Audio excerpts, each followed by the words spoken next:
자, 우리 눈 탁구공만한 크기에 무게가 7에서 8g 정도 됩니다. 이 눈은 하루에 약 10만 번을 움직이고 눈꺼풀은 5,000번가량 깜빡입니다. 하루 안에 일어나는 일입니다. 사람이 외부에서 받아들이는 정보의 80%가 이 눈을 통해 이루어지고요.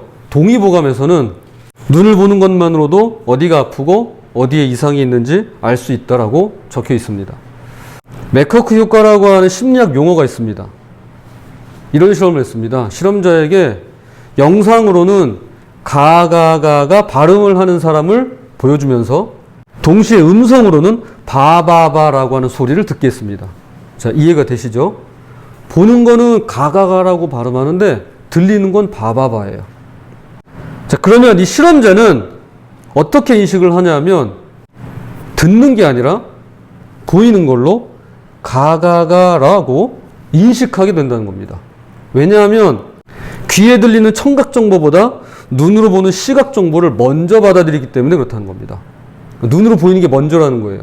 아무리 바바바라고 들려도 보이는 게 가가가예요. 그래서 아, 저건 가가가라고 하는구나 라고 인식한다는 겁니다. 이 사실을 마치 입증이라도 하듯이 우리는 현재 보이는 시대를 살아가고 있습니다. 이걸 비주얼이라고 하죠. 비주얼 시대를 살아가고 있습니다. 마치 눈에 보이는 것이 전부인 시대가 돼버리고 말았습니다. 그야말로 봐야 믿습니다. 모든 기업체가 이미지 마케팅이라는 것을 합니다. 물건을 팔기 위해서 물건을 홍보하고 물건의 장점을 부각시키는 대신에 이미지를 좋게 합니다. 근사한 배경에 남녀가 나와서 그냥 물건을 들고만 있는 거예요. 혹시 안마의자, 요즘 이제 안마의자를 많이들 구비를 하고 계신데 안마의자 선전을 보신 적이 있으실까요? 저는 깜짝 놀랐어요. 안마의자가 하나 있고요. 거기에 그냥 잘 차려입은 아름다운 여배우가 그냥 누워 있어요. 그리고 그 옆에는 또 옷을 멋지게 차려입은 남자 연예인이 그냥 앉아 있어요. 그게 다예요. 그냥 어떻게 하죠? 이미지만 보입니다. 자, 음악도 듣는 음악에서 보는 음악으로 바뀐 지 오래되었습니다. 그동안 핸드폰, 사실 작은 핸드폰도 있었지만 이제는 작은 핸드폰은요, 감질나서 못 써요. 큼지막히 해야 돼요. 오죽했으면 핸드폰 이름이 공책이에요. 자, 노트라고 하죠. 자, 핸드폰 이름이 그래 공책이에요. 사회 전 영역에서 보는 것을 부각시키고 시신경을 자극하고 있습니다. 정말이지 몸이 1000냥이면 눈은 900냥이라는 말이 딱 맞는 시대입니다. 예수님께서 우리 눈에 대해서 자, 오늘 본문입니다. 이렇게 말씀하십니다. 자, 우리 이선우 집사님께서 한번 오늘 본문 22절과 23절을 읽어주시죠. 눈은 몸의 등불이니 그러므로 내 눈이 상하면 온몸이 밝을 거고 눈이 나쁘면 온몸이 어두울 것이니 그러므로 내게 있는 빛이 어두우면 그 어두움이 얼마나 하느냐. 아멘. 눈은 몸의 등불이니 그러므로 내 눈이 성하면 온몸이 밝을 것이요 눈이 나쁘면 온몸이 어두울 것이니 그러므로 내게 있는 빛이 어두우면 그 어둠이 얼마나 더하겠느냐. 예수님은 내 영혼의 시력, 즉 내 영적인 눈이 건강한가를 묻고 계십니다. 영적인 눈이 건강하면 영적으로 건강할 테고 반대로 영적인 시력이 나쁘면 영적으로 건강일 수 없다고 말씀합니다. 그야말로 내 영혼이 10,000냥이라고 한다면 내 영적인 눈은 9,000냥이 되는 셈이죠. 여기에 꼭 맞는 성경인물 둘이 있습니다. 오늘 이 성경인물 둘에 대해서 함께 이야기를 좀 나누고자 합니다. 바로 아브라함과 롯입니다. 둘 사이는 작은아버지와 조카의 사이예요. 자, 이 둘은 함께 가나안 땅에 정착해 잘 살고 있었습니다. 그런데 시간이 지나갈수록 재산이 불어나네요. 잘된 일이죠. 기르던 가축이 많아집니다. 그런데 땅은 좁아지고 목초지는 한정적이다 보니까 이 아브라함의 종들과 롯의 종들 사이에서 다툼이 생겨납니다. 이대로는 안 되겠다 싶어서 아브라함이 조카 롯을 불러서 한 제안을 합니다. 한번 말씀을 찾아볼까요? 창세기 13장 8절 9절입니다. 자, 주연이가 한번 읽어주시죠. 아브라함이 롯에게 이르되 우리는 한 집을 비나 나나 너나 내 복자나 내 복자나 서로 다투게 하지 말자. 내 앞에 온 땅이 있지 아니하면 나를 떠나가라. 내가 좌하면 너는 우하고 내가 우하면 너는 좌하리라. 아멘. 아브라함이 롯에게 이르되 우리는 한 친족이라 나나 너나 내 목자나 서로 다투게 하지 말자. 내 앞에 온 땅이 있지 아니하냐. 나를 떠나가라. 내가 좌하면 나는 우하고 내가 우하면 나는 좌하리라. 자, 이익도 중요하지만 먼저 사람을 생각한 아브라함이 롯에게 조카에게 선택권을 주면서 양보를 합니다. 자, 이런 면에서는 아브라함은 참 어른이라고 할 수 있겠죠. 일보다는 먼저 관계를 소중히 여기고 있으니까요. 이 말을 들은 롯이 작은아버지 먼저 선택하세요 하면서 다시 양보를 했는지는 성경에 나와 있지 않아서 잘 모릅니다. 알 길이 없지만 롯은요, 그 다음 순간 어떤 아주 중요한 행동 하나를 합니다. 자, 그 말씀을 한번 읽겠습니다. 10절을 서연이가 읽어주세요.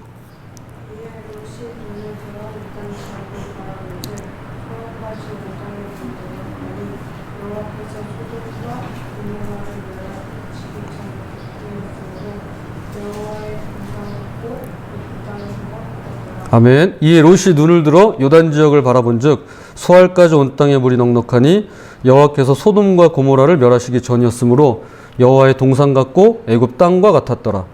자, 여기에 우리가 놓치지 말고 주목해야 될 그의 행동이 나옵니다. 자, 롯이 어떻게 했나요? 눈을 들어 바라봅니다. 눈을 들어 바라봐요. 자, 눈을 들어서 보기에 좋은 땅을 찾아요. 그리고 그의 눈에는 에덴 동산 같고 애굽 땅 같은 기름진 땅, 풍요로운 땅, 요셉 말로 금싸라기 땅이 눈에 펼쳐져요. 눈에 들어와요. 눈을 들어보니 눈에 들어와요. 그리고 롯은 곧바로 떠납니다. 그런데 곧 이어서 롯이 아브라함을 떠난 후에 우리가 눈여겨봐야 할 광경 하나가 펼쳐집니다. 하나님께서 아브라함을 불러서 이렇게 말씀하세요. 자, 14절을 우리 신우가 한번 읽어주세요. 14절입니다. 롯이 아브라함을 떠난 후에 여호와께서 아브라함에게 이르시되 너는 눈을 들어 너 있는 곳에서 북쪽과 남쪽 그리고 동쪽과 서쪽을 바라보라. 15절도 읽어주세요. 보이는 땅을 내가 너와 네 자손에게 주리니 영원히 이르리라. 아멘. 롯이 아브라함을 떠난 후에 여호와께서 아브라함에게 이르시되 너는 눈을 들어 너 있는 곳에서 북쪽과 남쪽 그리고 동쪽과 서쪽을 바라보라. 보이는 땅을 내가 너와 네 자손에게 주리니 영원히 이르리라. 자, 롯이 선택한 땅을 제외하고 동, 서, 남, 북 나머지 땅 전부가 이제부터 아브라함과 아브라함 자손의 소유가 되었다라고 하는 소위 양보했더니 땅 부자가 되었다는 축복의 말씀을 선포하십니다. 그런데 우리가 놓치지 말아야 할 축복의 핵심은 이게 아닙니다. 따로 있습니다. 그것은 바로 이거예요. 너는 눈을 들어 바라보라 라고 하시는 그분의 명령이 먼저 있었어요. 자, 제가 군대에 가서 처음 배웠던 훈련이 있습니다. 아주 기초 훈련이라고 하는데 가장 중요한 훈련이자 가장 처음에 배운 훈련이에요. 뭐냐면 제식 훈련이라고 하는 겁니다. 이게 뭐냐면 이런 거예요. 차렷. 열중셔. 앞으로 가. 뒤로 가. 앞으로 뒤로 돌아가. 좌양좌. 우양우. 좌양 앞으로 가. 우양 앞으로 가. 이걸요. 하루 종일이에요. 그러면 이제 인소라는 상관이 이런 말을 할 때가 있습니다. 자, 차렷하고 있어요. 차렷하고 딱 있는데 이제 그 다음에 이제 명령이 기다리고 있잖아요. 근데 그때 이런 얘기를 해요. 눈 돌아가는 소리 봐라. 이래요. 눈 돌아가는 소리가 있어요. 그러면서 하는 말이 눈알 굴리지 마라. 그래. 눈알 굴리지 마라. 그러니까 제식 훈련할 때는요. 눈 하나도 마음대로 못해요. 정면을 응시하고 이게 이제 15도 각도라고 하는데 딱 정면을 응시하고 가만히 있어야 돼요. 눈 돌리지 말라고 그래요. 눈알도 굴리지 말라고 그래요. 자, 그런데 이 훈련이 중요한 이유가 뭐냐면 이게 돼 있어야 전시에 총알이 빗발치는 상황에서 전진, 앞으로 가 하면은 갈 수 있고요. 후퇴하면 뒤로 물러설 수 있어요. 그러니까 이게 가장 중요한 훈련이에요. 롯은 보세요. 자기 스스로 눈을 들었어요. 본인이 판단했고 본인이 보기 좋은 것을 골랐고 본인 스스로 결정해서 본인 뜻에 따라 떠났습니다. 처음부터 끝까지 다 본인이 주도했어요. 그래서 얻은 땅이 에덴 동산 같았고요. 그래서 얻은 땅이 애굽 땅처럼 기름진 땅이었고요. 그래서 얻은 땅이 도시였어요. 그 도시에 머무르면서 결국 소돔에, 그 당시에 소돔은 굉장히 번화한 곳이었습니다.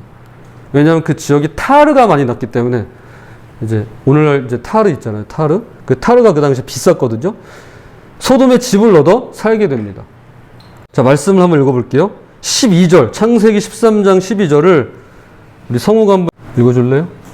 아브라함은 가나안 땅에 거주하였고 롯은 그 지역에 도시에 머무르며 그 장막을 옮겨 소돔까지 이르렀더라. 아멘.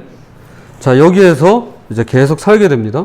그러나 아브라함은 롯과는 전혀 다른 방식을 취합니다. 롯이 본인이 눈을 들어서 바라봤다면 아브라함은요, 하나님께서 말씀하세요. 너는 눈을 들어.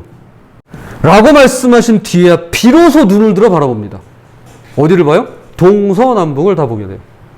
아브라함은 누가 왕이고 누가 주인이고 누가 내 인생에 명령을 내리시는 분인 줄을 분명히 알고 있었습니다. 그는 자기 주도적으로 선택하지 않았어요. 여러분, 이거 굉장히 중요한 말씀입니다. 자기 주도적으로 선택하지 않았습니다. 누구 주도적으로 했죠? 주님 주도적으로 그분의 뜻에 따랐습니다. 롯이 금싸라기 땅에서 돈이 되고 사람이 몰리는 도시로 이사 다니면서 그 가운데 이 세상 것 바라보면서 그 생활에 푹 빠져 지낼 때 아브라함은 여전히 하나님께서 약속하신 가나안 땅에 남아서 헤브론 근처에 있는 숲에서 눈을 들어 하나님 바라보며 예배의 삶을 살아갔습니다. 자, 18절을 한번 보겠습니다. 18절을 우리 박종순 성도님 읽어주세요.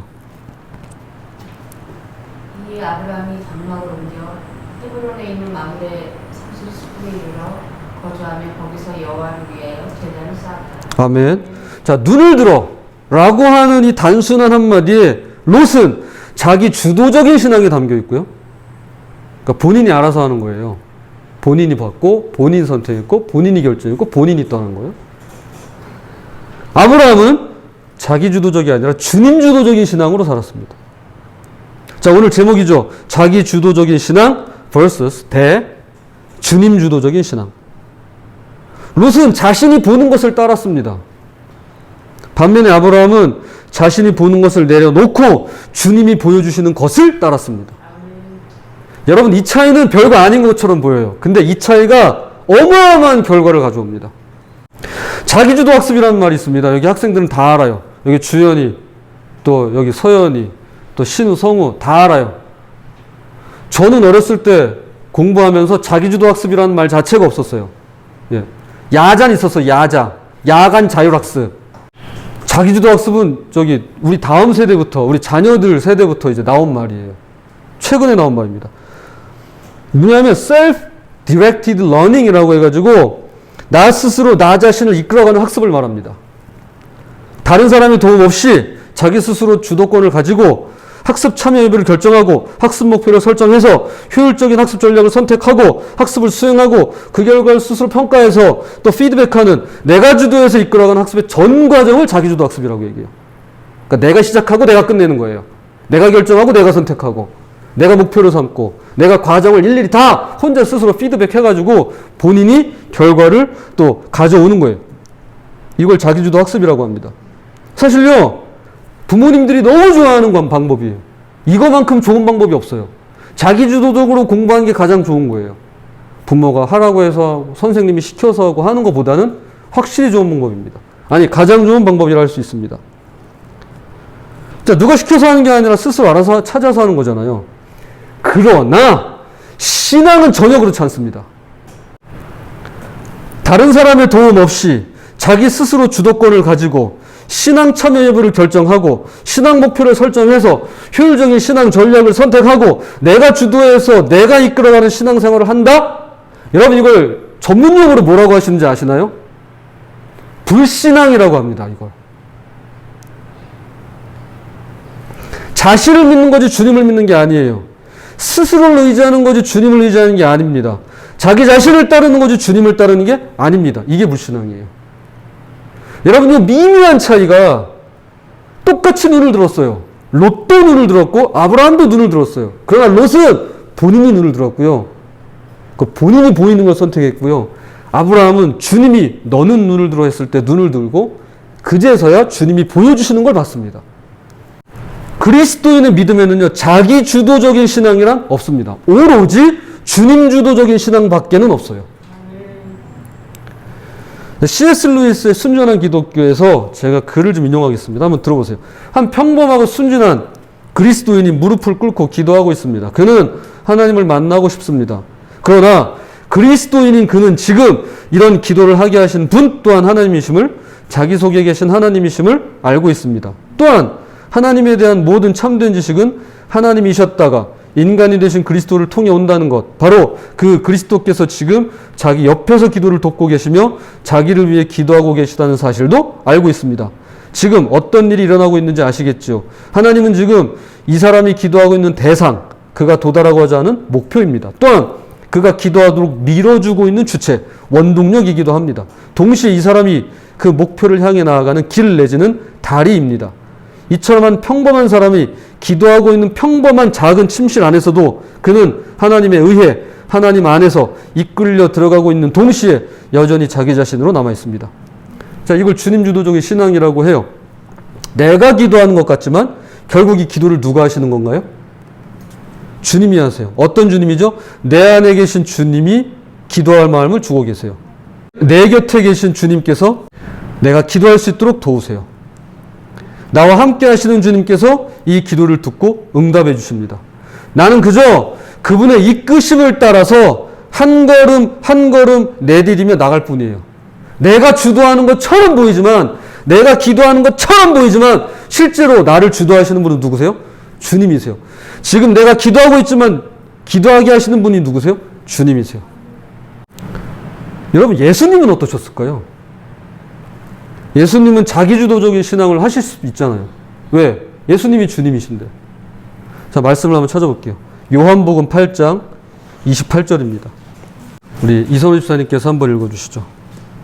이에 예수께서 가라사대 너희는 인자를 본 후에 내가 그인 줄 알고 또 내가 스스로 아무것도 하지 아니하고 오직 아버지께서 가르치신데 대로 이런 것을 말하는 줄도 아니라. 아멘. 자, 말씀하시죠. 내가 스스로 아무것도 하지 아니하고 오직 아버지께서 가르치신 대로 이런 것을 말하는 줄도 알리라. 예수님조차 하나님께서, 아버지께서 가르쳐 주신 대로만 하셨어요. 자기 주도적이지 않으셨어요. 누구 주도적이었어요? 하나님 아버지 주도적이었어요. 주님 주도적이었어요. 자, 하나만 더 찾아보겠습니다. 요한복음 12장 49절 50절입니다. 주연이가 한번 읽어주세요. 내가 내 마음으로 말한 것이 아니고 나를 보내신 아버지께서 내가 말할 것과 이룰 것을 친히 명령하여 주셨으니 나는 그의 명령이 영생인 줄 아노라. 그러므로 내가 이르는 것은 내 아버지께서 내게 말씀하신 그대로이다 하시니. 아멘. 내가 내 자의로 말하는 것이 아니요 나를 보내신 아버지께서 내가 말할 것과 이룰 것을 친히 명령하여 주셨으니 나는 그의 명령이 영생인 줄 아노라. 그러므로 내가 이르는 것은 내 아버지께서 내게 말씀하신 그대로니라 하시니라. 예수님조차도 자기 주도적인 신앙이 아니셨습니다. 오로지 하나님 아버지, 주님 주도적인 신앙이셨습니다. 아브라함이 받은 축복은 자기 주도적인 신앙으로 얻어진 게 아니었어요. 그것은 주님 주도적인 신앙의 자연스러운 과정이고 결과였고 열매일 뿐입니다. 주님 주도적인 신앙으로 사는 것이 곧 복받는 삶이고 복 있는 사람이고 복된 삶입니다. 아브라함이 하나님께로부터 받은 복의 근원이라는 축복을 받은 것은 그가 주님 주도적인 신앙을 살아왔기 때문에 가능한 것이었습니다. 자, 이제 말씀의 결론을 맺겠습니다. 예수님께서 눈에 관해서 하셨던 오늘 본 말씀을 제가 메시지 성경으로 다시 한번 읽어보겠습니다. 한번 들어보세요. 너희 눈은 너희 몸의 창문이다. 내가 경의와 믿음으로 눈을 크게 뜨면 내 몸은 빛으로 가득해진다. 내가 탐욕과 불신으로 곁눈질을 하고 살면 내 몸은 음습한 지하실이 된다. 내 창에 블라인드를 치면 내 삶은 얼마나 어두워지겠느냐. 자, 이 말씀에 비추어 보면 주님 주도적인 신앙으로 하나님 명령에 따라서 경의와 믿음으로 눈을 들었던 아브라함의 삶과 일생은 빛으로 가득해졌습니다. 반면에 자기 주도적인 신앙으로 눈을 들었던 롯은 결국 음습한 지하실처럼 삶의 어둠이 찾아듭니다. 그리고 마치 이것을 증명이라도 하듯이 곧바로 이어지는 창세기 14장에서는 롯이 사는 소돔과 고모라 성에 큰 전쟁이 이제 일어납니다. 휩쓸리게 돼요. 그리고 그는 전 재산을 모두 빼앗기고 포로로 잡혀갔다고 성경은 기록하고 있습니다. 눈을 들어 바라본다고 해서 똑같이 보는 게 아닙니다. 신앙생활 한다고 똑같이 신앙생활 하는 거 아닙니다. 하나님 믿는다고 해서 똑같이 하나님 믿는 거 아닙니다. 그 아주 미묘한 차이가 있어요. 아주 눈에 거의 띄지 않는 그 아주 미세한 차이가 있습니다. 자기 주도적인 신앙의 눈과 주님 주도적인 신앙의 눈은 전혀 다른 결과를 가져옵니다. 부디 자기 주도적인 신앙을 경계하시기 바랍니다. 재차 이것이 주님께서 오는 것인지, 재차 이것이 주님께서 보여주는 것인지, 재차 이것이 주님께서 내게 하라고 하시는 말씀인지를 묻고 구하시기를 부탁드립니다. 오로지 주님 주도적인 신앙으로 살아가시는, 그래서 지금도 내 안에서 선한 일을 이루시고 내 곁에서 도움을 주시며 언제나 나와 함께 하시는 주님만을 믿고 의지하며 따라가시는 저와 여러분이 되시기를 주님의 이름으로 부탁을 드립니다. 자, 우리 기도하겠습니다.